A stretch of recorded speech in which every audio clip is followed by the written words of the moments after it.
Hyderabad police ने 2 दर्जन से ज़्यादा सहाफ़ियों को नोटिस भेज दिया है और जो काम बीजेपी स्टेट की पुलिस करती है वही काम तेलंगाना में मौजूद कांग्रेस सरकार की पुलिस कर रही है। इस वीडियो में आगे इसकी तफसील जानेंगे।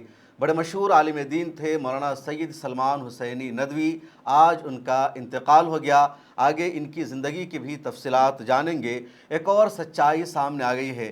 कल मैंने आपको बताया था कि मुंबई में मुहर्रम के जुलूस में फयाज़ प्रेमजी शख्स का एक नाम जहर आलूद कैप्सूल तकसीम कर रहा था। उसका इरादा था 30,000 मुसलमानों को मारने का। अब ये कौन है, किन लोगों का इसको सपोर्ट था, किसने इसे भेजा था, वो पूरी सच्चाई सामने आ गई है और ये भी शरपसंदों के ग्रुप का एक हिस्सा था। जंतर मंतर पर नौजवानों ने, स्टूडेंट ने अब हंगर स्ट्राइक शुरू कर दिया है और सहारनपुर की एक खातून ने तमाम लोगों का दिल जीत लिया है।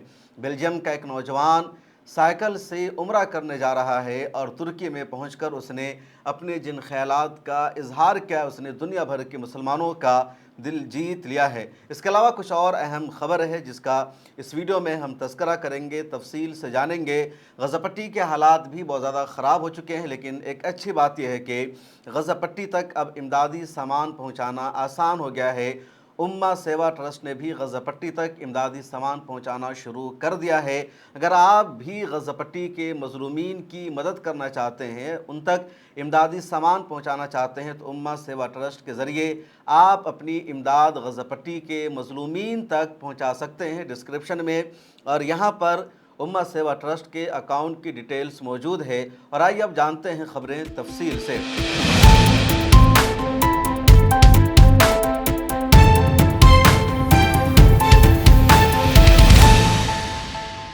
अस्सलाम वालेकुम रहमतुल्लाहि व बरकातुहू। मैं हूं आपके साथ शम्स तबरेज़ कासमी और आप देख रहे हैं मिल्लत टाइम्स। मौलाना सैयद सलमान हुसैनी नदवी जो बड़े मारूफ आलिम दीन थे, आज सुबह सुबह उनका इंतकाल हो गया। मौलाना का इंतकाल अचानक हो गया, उनकी तबीयत ज़्यादा ख़राब नहीं थी। उनके इंतकाल की जो वजह सामने आई उसमें बताया गया कि मौलाना को हार्ट का मर्ज़ था। इससे पहले भी उनको झटका आया था, अटैक हुआ था और आज दोबारा फजर की नमाज से पहले जब तहज्जुद की नमाज के लिए वो उठे थे, हार्ट अटैक आया और उसी दौरान अचानक उनका इंतकाल हो गया। मौलाना ठीक ठाक थे। कल ही अपने यूट्यूब चैनल पर उन्होंने एक वीडियो अपलोड किया था। मौलाना सैयद सलमान हुसैनी नदवी दारुल उलूम नदवतुल उलमा में लंबे अरसे तक उस्ताद रहे और वहाँ उन्होंने हदीस शरीफ का दर्स दिया, अरबी का दर्स दिया। अरबी ज़ुबान में उनको ख़ास महारत हासिल थी और दुनिया भर में हज़ारों शागिर्द उनके पाए जाते हैं। हुज्जतुल्लाहिल बालिगा भी मौलाना ही नदवतुल उलमा में पढ़ाते थे और तकरीबन 40 सालों तक वो दरस हदीस से जुड़े रहे। कुरान मजीद की तफसीर में भी उनको नुमाया महारत हासिल थी। मुख्तलिफ मिल्ली इदारों और तंजीमों से भी उनकी वाबस्तगी थी। दारुल उलूम नदवतुल उलमा में उस्ताद रहने के अलावा कटौली में जामिया सैयद अहमद शहीद की उन्होंने बुनियाद रखी थी और ये भी एक मुमताज़ इदारा माना जाता है। उसके अलावा उन्होंने शाहीन एकेडमी की ब्रांच भी अपने यहाँ कायम कर रखा है, जहाँ स्टूडेंट्स नीट की तैयारी करते हैं। राब्ता आलम इस्लामी मक्का मुकरमा के मौलाना मेंबर थे। मजलिस उलमा इत्तेहादुल मुस्लिमीन है कतर में एक तंजीम, उसके भी मौलाना रुकन थे। और तुर्की में पिछले दिनों एक तंजीम बनी थी जिसका मकसद और एजेंडा था इस्लामोफोबिया का मुकाबला करना। उस ऑर्गेनाइजेशन के भी मौलाना रुकन थे और भी बहुत सारी आलमी तंजीमों से मौलाना की वाबस्तगी थी। तकरीबन 72 साल उनकी उम्र थी और हशास बशास थे, सेहतमंद थे। अचानक 29 जून 2026 को इस दुनिया से वो रुखसत हो गए। मौलाना सैयद सलमान हुसैनी नदवी तमाम तबका में बेहद मकबूल थे और जगह जगह प्रोग्राम में, जलसों में, कॉन्फ्रेंसों में उनको बुलाया जाता था। All India Muslim personal law board के भी वो रुकन थे। लेकिन पिछले 4-5 सालों के दौरान उनके ख्यालात से, उनके नज़रियात से लोगों ने इख्तलाफ करना शुरू कर दिया और एक बड़ा तबका उनके ख़िलाफ़ हो गया, उनके आइडिया से डिसएग्री करने लगा। इस पर बाद में कभी बातचीत होगी। अब मौलाना का इंतकाल हो चुका है, सोशल मीडिया पर लगातार बहस भी चल रही है। दुआ कीजिए कि अल्लाह ताला मौलाना की मग़फ़िरत फ़रमाए और जन्नतुल फ़िरदौस में उनको आला मकाम अता फ़रमाए। अब आइए बात करते हैं हैदराबाद के बारे में।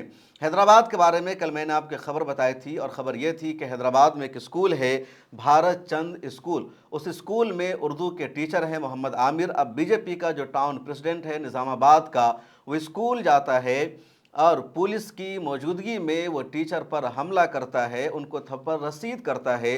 सोशल मीडिया पर आग की तरह ये वीडियो वायरल हो गई। हर एक ने कंडम किया और कहा तेलंगाना में कांग्रेस की हुकूमत है, वहाँ पुलिस की मौजूदगी में कैसे बीजेपी का कोई लीडर गुंडागर्दी कर सकता है, एक मुसलमान टीचर को, उर्दू के उस्ताद को मार सकता है। अब सोशल मीडिया पर सब लोगों ने इसे पोस्ट किया। मिलर टाइम्स के उर्दू का जो ट्विटर हैंडल है वहाँ भी इस वीडियो को पोस्ट किया गया, अंग्रेजी ट्विटर हैंडल पर भी पोस्ट किया गया, हिंदी में भी पोस्ट किया गया, खुद यूट्यूब पर मैंने वीडियो में भी इसका तस्करा किया। अब हैदराबाद पुलिस ने नोटिस इशू कर दिया है और नोटिस सिर्फ मिलर टाइम्स को नहीं भेजा गया है या हमारी टीम को नहीं भेजा गया है, बल्कि जितने लोगों ने एक्स पर या फेसबुक पर इस वीडियो को पोस्ट किया था उन सब को हैदराबाद पुलिस ने नोटिस भेज दिया है।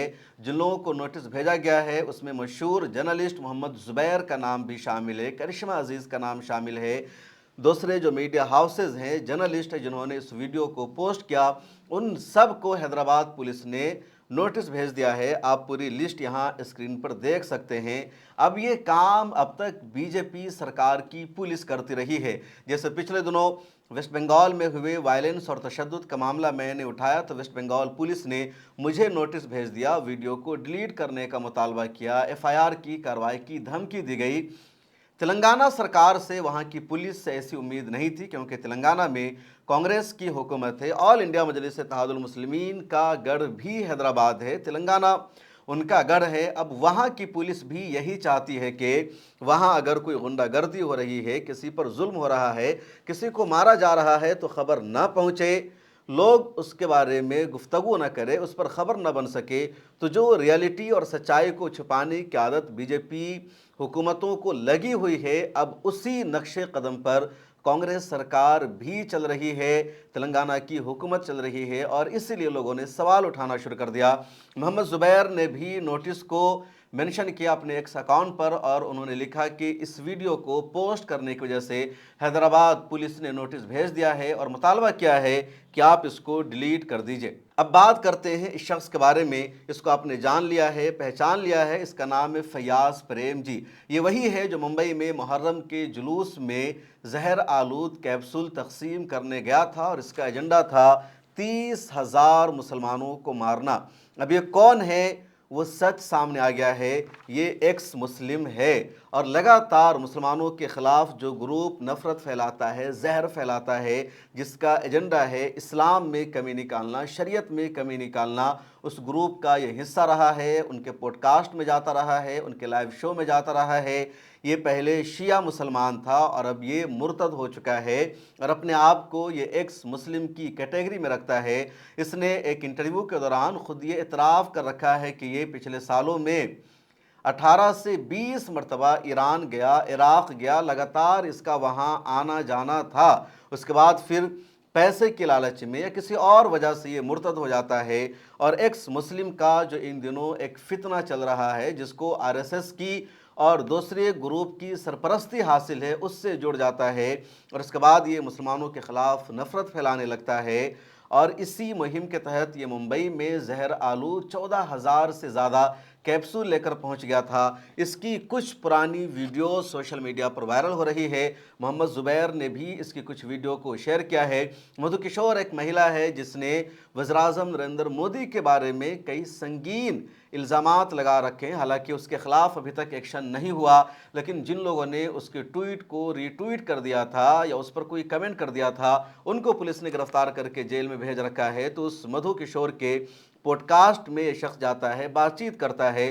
कुछ क्लिप इसकी सामने आई है, आप सुनिए। उस जमाने में हम ये सोच रहे थे कि ईरान जो है काफी मतलब रिफॉर्म की तरफ बढ़ रहा है, यानी पहले जितना कट्टरपंथी था या कट्टरवादी था, बैकवर्ड था, उससे बेटर हो रहा है। तो हम ये सोचे थे कि ठीक है, थोड़ा बेटर हो रहा है तो आज नहीं तो कल होगा, तो बेटर है फिर हम ईरान चले जाते। तो यहाँ आके पता चला ये और भी वैसा ही है। और खाली दिखा, जितना भी इन लोग ने अपना रिफॉर्मेशन दिखाया कम्युनिटी में, ईरान के लोगों ने या ईरान की आइडियोलॉजी ने, वो सिर्फ दिखावा था। यहाँ आके पता चला ये भी वैसे ही है सारे।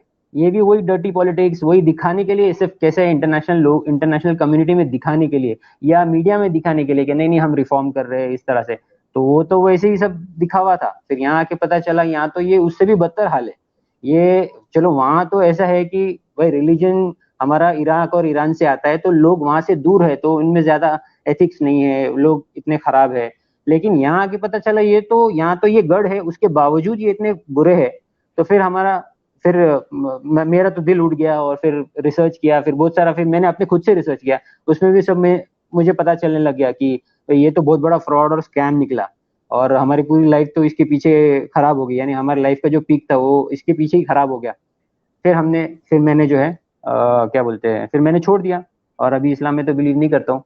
तो ये पूरी मेरी मतलब शॉर्ट में कहानी है ये सच्चाई और रियलिटी है। इसकी अनीस फैयाज फरेम जी की एक्स मुस्लिम ग्रुप से निकल गया है।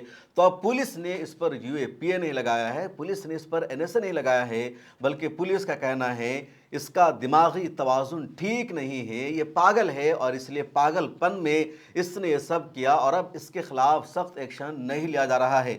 जबकि होना ही चाहिए था कि एक्स मुस्लिम ग्रुप से है और ये जितना बड़ा ग्रुप है एक्स मुस्लिम का, उन सब पर एक्शन होना चाहिए, उनके खिलाफ कार्रवाई होनी चाहिए, क्योंकि ये उसी से जुड़ा हुआ है। उन्हीं लोगों ने इसको ख़राब किया है, इसके माइंड में मुसलमानों के ख़िलाफ़ जहर भरने का काम किया गया है। जब दूसरे ग्रुप से कोई होता है, किसी और कम्युनिटी से होता है और वो कोई गलत काम करता है तो सिर्फ उस पर इल्ज़ाम नहीं लगाया जाता, बल्कि ये देखा जाता है उसका दोस्त कौन है, किसके साथ उठता बैठता है, कहाँ से उसने तालीम हासिल कर रखी है, सर्किल कौन है उसका, और पूरे सर्कल को मुरीद इल्ज़ाम ठहराया जाता है, हर एक के ख़िलाफ़ एक्शन लिया जाता है।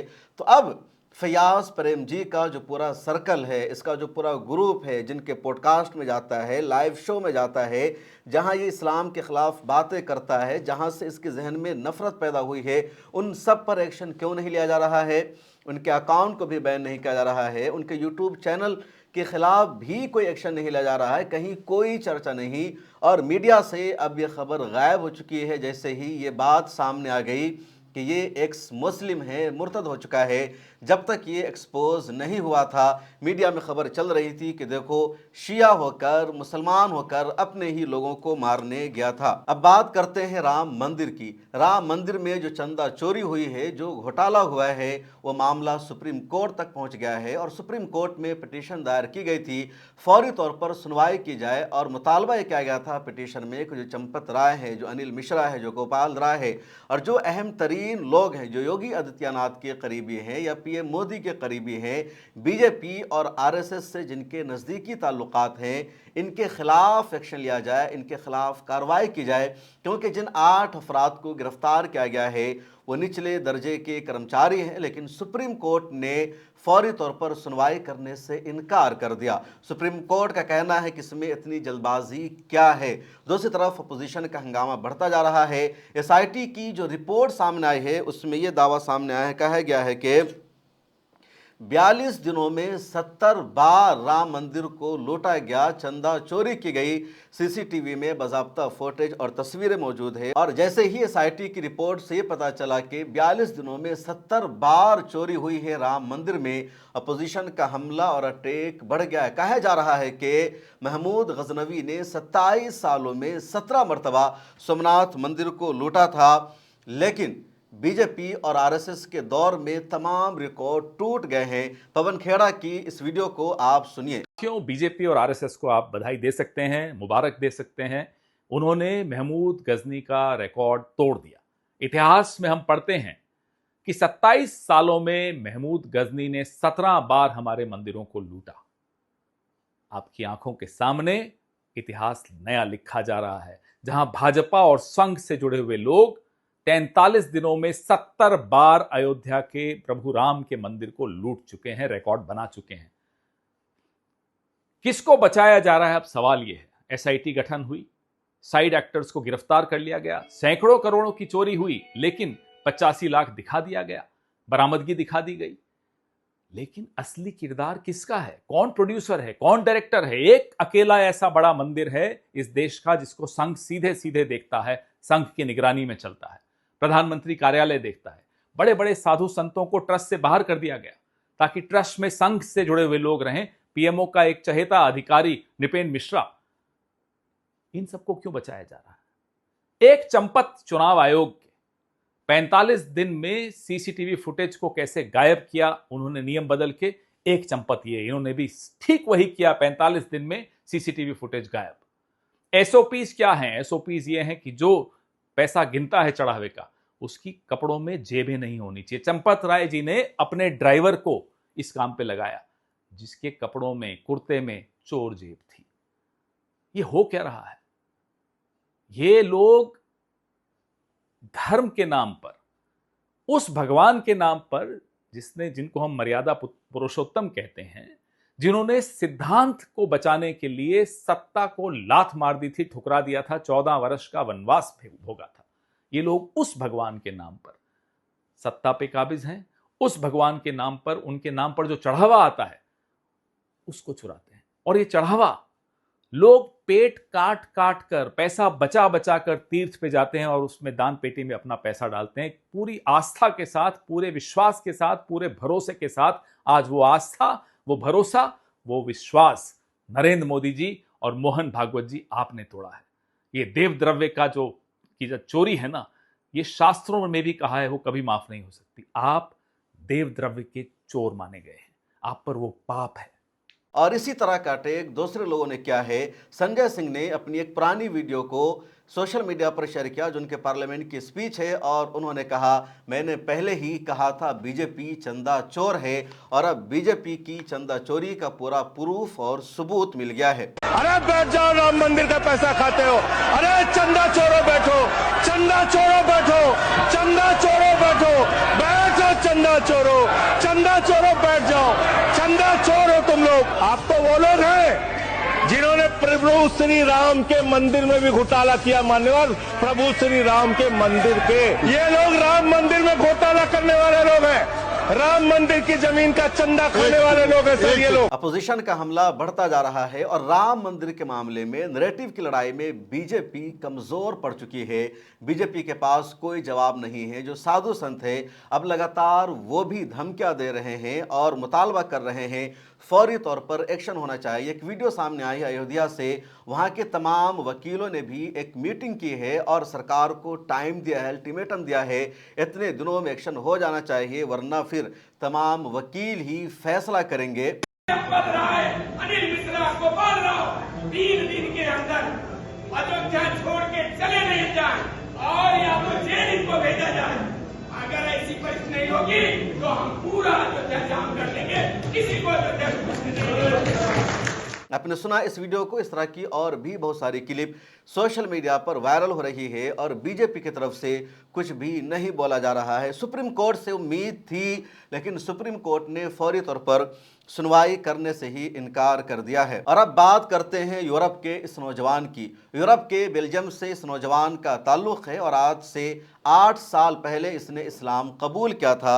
इसका नाम है एलेक्जेंडर लोवेज। बेल्जियम इसका घर है और इस्लाम कबूल करने के बाद इसने अपनी एक ख्वाहिश का इजहार किया था कि मुझे उम्रा करने जाना है, मक्कतुल मुकर्रमा जाना है, बैतुल्लाह शरीफ को देखना है और मैं साइकिल से ये सफ़र पूरा करूंगा। इस्लाम कबूल करने के 8 साल बाद ये नौजवान बेल्जियम से रवाना हो चुका है उम्रा के सफ़र के लिए, मक्का मुकर्रमा पहुंचने के लिए, और इस वक्त ये तुर्की पहुंच चुका है। बेल्जियम से मक्कतुल मुकर्रमा का जो सफ़र है वो तकरीबन 60 दिन का है साइकिल से और 6000 किलोमीटर का फासला है।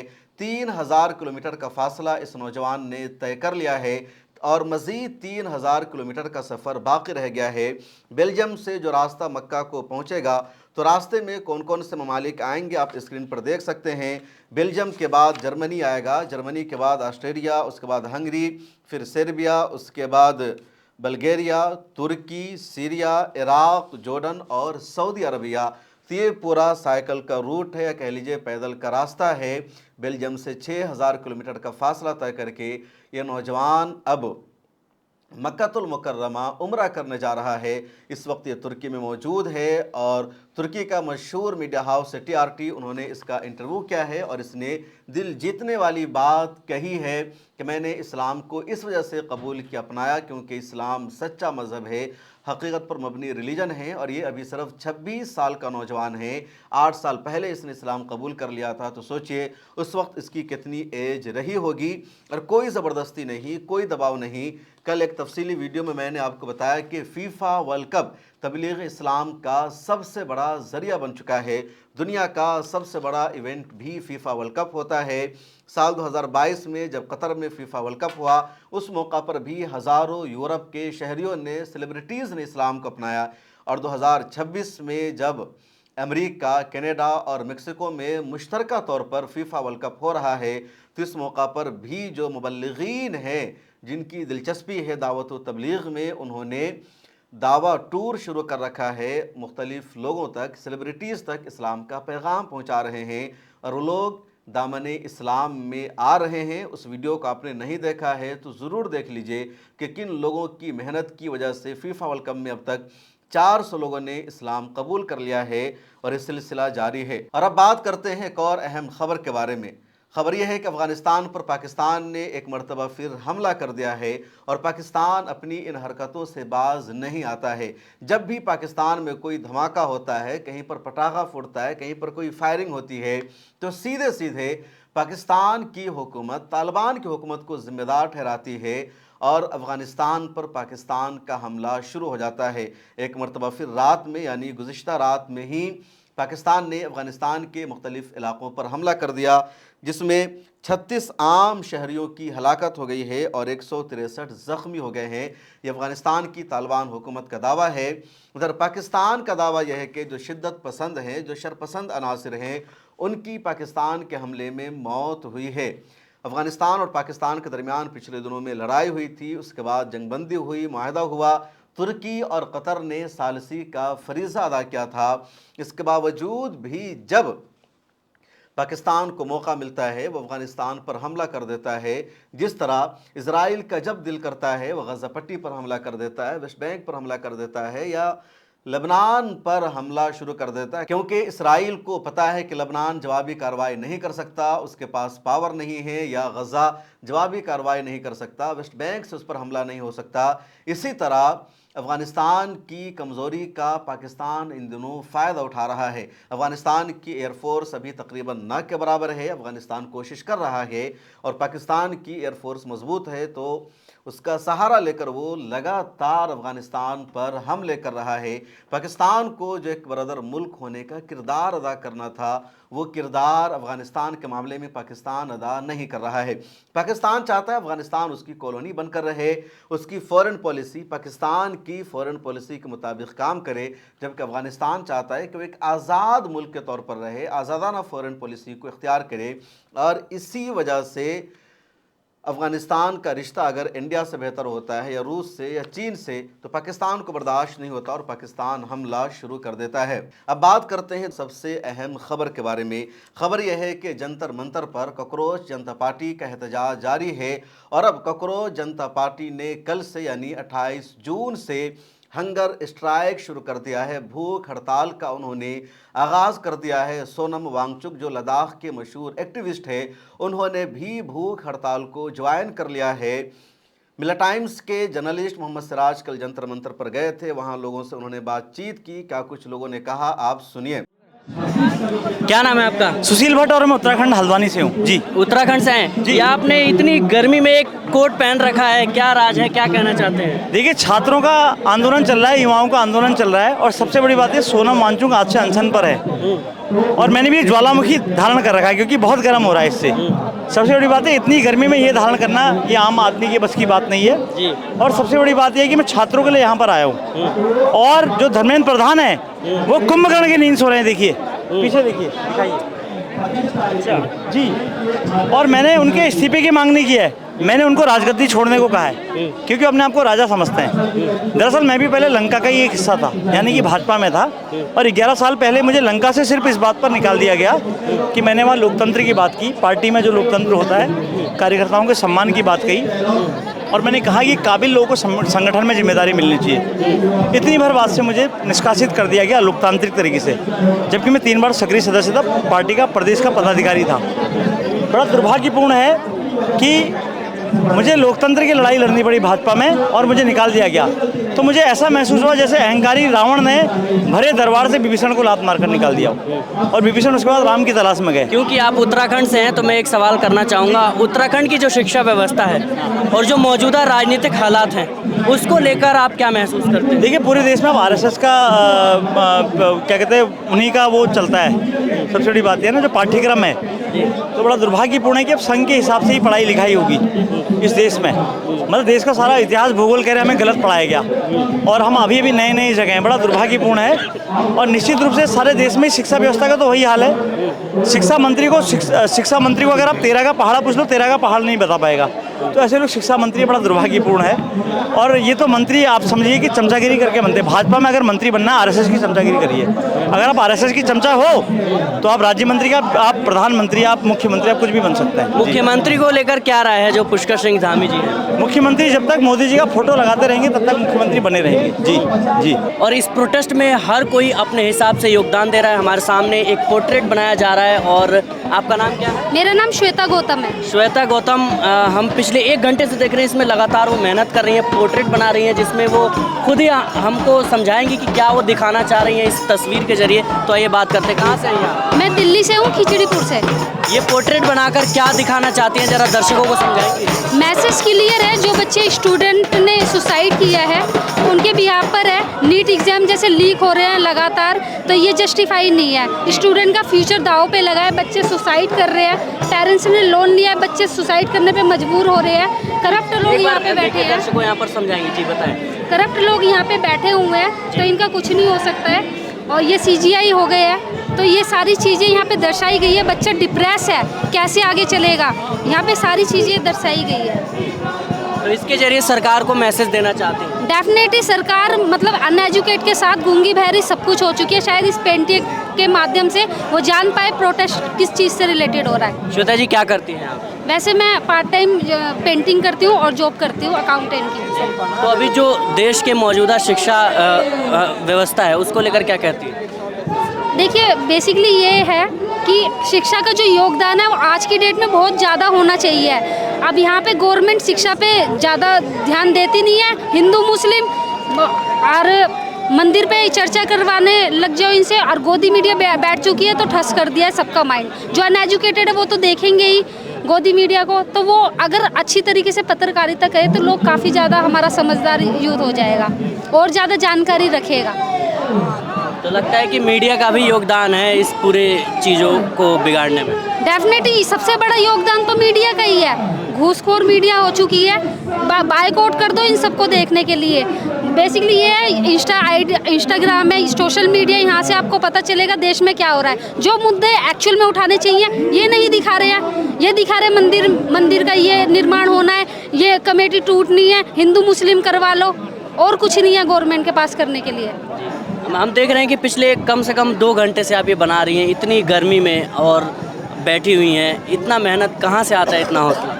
देखिए, यही चीज़ है कि हम आज यहाँ पे हैं, हमारे जो स्टूडेंट है उन्होंने सुसाइड किया, आगे ये अटेम्प्ट ना हो तो मेरा भी फ़र्ज बनता है एज अ यूथ कि मैं भी इस यूथ के मतलब कुछ करूँ क्या गवर्नमेंट को। हाँ जी, साथियों के लिए। जंतर मंतर की सोशल मीडिया पर एक वीडियो भी बहुत ज़्यादा वायरल हो रही है। दरअसल एक हिंदू महिला है जिसका घर सहारनपुर है, नाम है सुनीता अरोरा। वो सहारनपुर से चलकर दिल्ली आती है और मोहम्मद जुनैद को एक माँ की तरह गले लगाती है।